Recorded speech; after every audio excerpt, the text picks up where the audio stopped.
Togo, le M66 gagne en puissance, après l'ONU, cap sur le 8 décembre. Par la rédaction Africaine 24. Le mouvement du 6 juin, M66, a franchi un seuil stratégique. Après avoir porté la cause togolaise à la tribune des Nations Unies, il concentre désormais toutes ses forces sur le 8 décembre 2025. Cette date devient un point de non-retour. Un rendez-vous national de résistance pour exiger la fin d'un système jugé illégitime, le retour à la Constitution de 1992 et la libération de tous les prisonniers politiques. Une dynamique qui déborde les partis. Ni parti, ni officine, le M66 est une architecture citoyenne. Son énergie vient des quartiers, des campus, des marchés, des cabines moto, des ateliers. Il fédère des comités autonomes, reliés par une ligne claire, intransigeance sur les principes, discipline dans l'action, solidarité face à la répression. Pour une génération lassée des promesses et des compromis, le mot d'ordre est simple. Le peuple d'abord, les postes après. De nouvelles dates de manifestations prévues par le mouvement M66, notamment ce 8 décembre 2025, dans le but d'équilibrer la situation politique togolaise. Malgré l'arrestation des leaders de l'opposition, le M66 depuis l'Occident continue de toujours donner au peuple togolais. Suivez le décryptage complet avec Afrique TV 55. Après l'ONU, crédibilité acquise, cap resserré. La mission à New York a imposé le M66 comme interlocuteur crédible de la société civile togolaise. Le mouvement ne s'éternise pas sur cette étape. Il en tire un capital politique et diplomatique qu'il réinvestit immédiatement dans la préparation du 8 décembre. Les leaders du M66, pour des raisons de sécurité, coordinent depuis l'extérieur. Sur le terrain, les cellules locales gardent l'initiative et tissent un maillage serré entre ville et périphérie.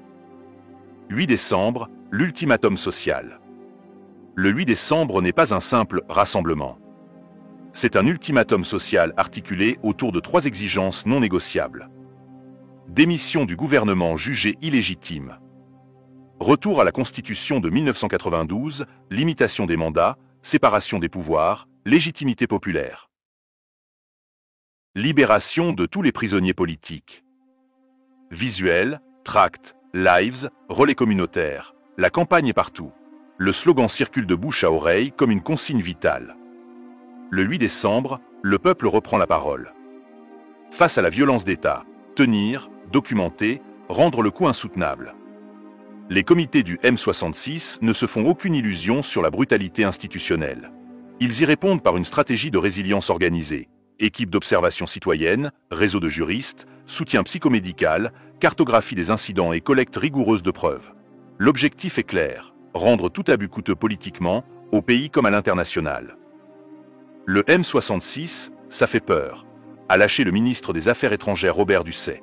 La phrase a fait le tour du pays et de la diaspora. Elle dit quelque chose d'essentiel. Ce qui inquiète le pouvoir, ce n'est pas un coup d'éclat, c'est une persévérance méthodique, une société qui s'organise et qui ne recule plus. La riposte citoyenne, bloquée, boycottée, isolée. Le M66 appelle à une riposte citoyenne totale. Boycotts économiques ciblés contre les circuits de rente identifiés par les comités. Arrêt de services et journées mortes coordonnées avec syndicats et professions. Campagne de désobéissance dans les administrations locales quand la loi est détournée. Front commun de la diaspora pour isoler politiquement les relais du système à l'étranger. Cette riposte vise la pression maximale sans dilution du message. Tant que les 3 exigences ne seront pas satisfaites, la pression montera, dans les entreprises, sur les flux financiers, dans les forums internationaux. Le terrain, la preuve et le récit. Dans la bataille qui vient, 3 leviers décident. Le terrain, la preuve, le récit. Le terrain, présence visible, ancrage local, relais de quartier, continuité des actions. La preuve, fiches d'incidents, vidéos horodatées, témoignages signés, dossiers médico-légaux. Le récit, contre-propagande structurée, canaux multilingues, synchronisation diaspora, intérieure.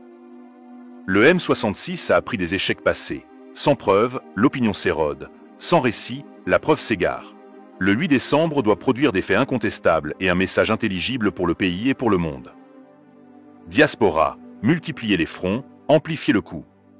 À Paris, Berlin, Bruxelles, Montréal, Washington, Accra, la diaspora s'apprête à ouvrir des fronts simultanés. Sit-in, plaidoyer parlementaire, interpellation publique d'entreprises partenaires, actions médiatiques coordonnées.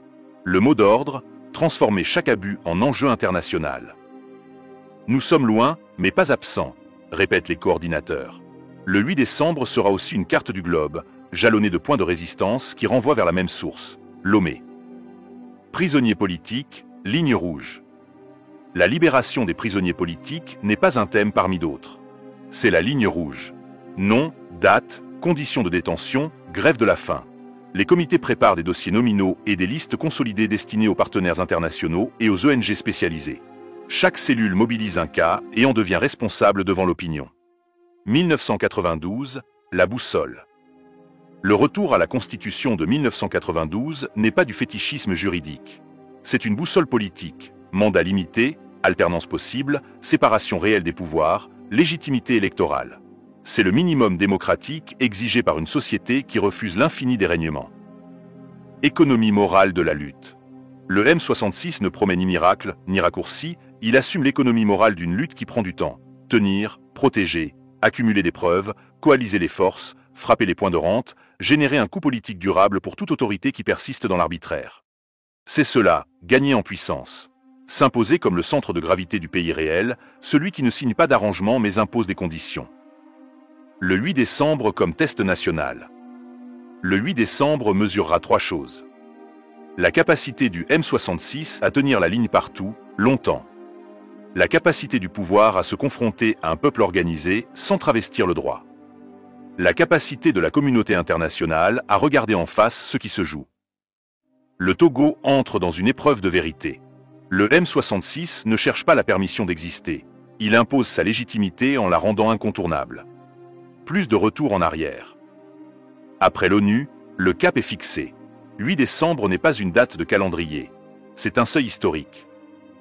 Tant que les 3 exigences ne seront pas satisfaites, démission du gouvernement jugé illégitime, constitution de 1992, libération des prisonniers politiques, la pression montera.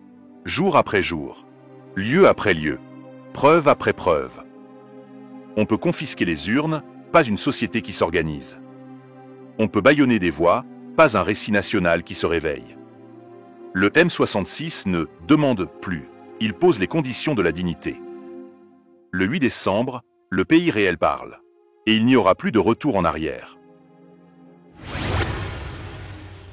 Likez la vidéo si ce n'est pas déjà fait. Laissez aussi votre point de vue en commentaire. Abonnez-vous et cliquez aussi sur la petite cloche de notification pour ne rien rater de nos prochaines vidéos. N'oubliez pas de partager aussi la vidéo et de la liker.